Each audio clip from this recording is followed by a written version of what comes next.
बोलते हैं कि शोहर बजाओ जब बात हुई थी, मैं बोला कि आपके घर में शोहर नहीं हो सकता।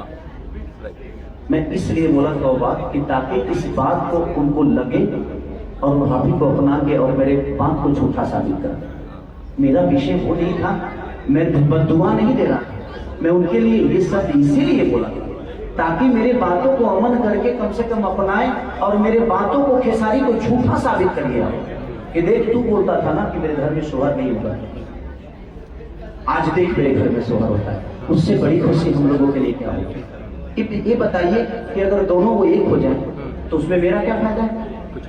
ये फायदा तो उन्हीं दोनों को होने वाली है। अगर वो दोनों अलग हो जाते हैं तो उसमें मेरा क्या लॉस है?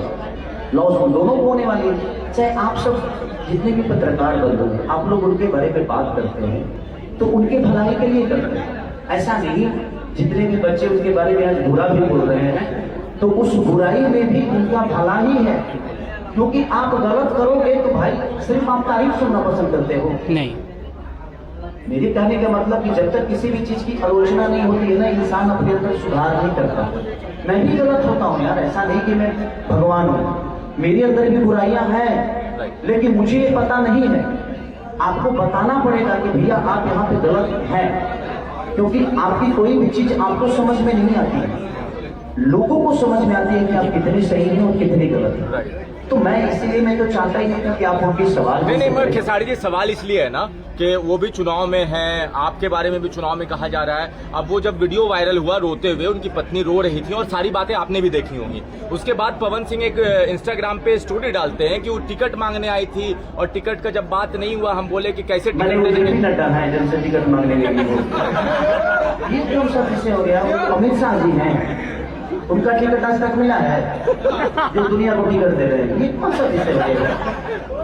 उनको तो टिकट मिला नहीं, उन्हें खुद ही बदल उनका तो टिकट देकर छीन लिया गया, आपको बेइज्जत कर दिया गया, आपको पानी आपको मिठाई दिया गया, उसके बाद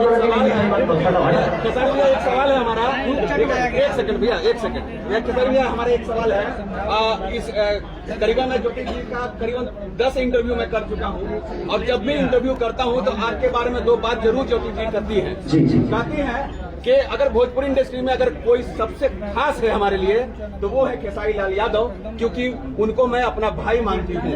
क्या खेसारी लाल यादव ज्योति सिंह जी का सपोर्ट करेंगे?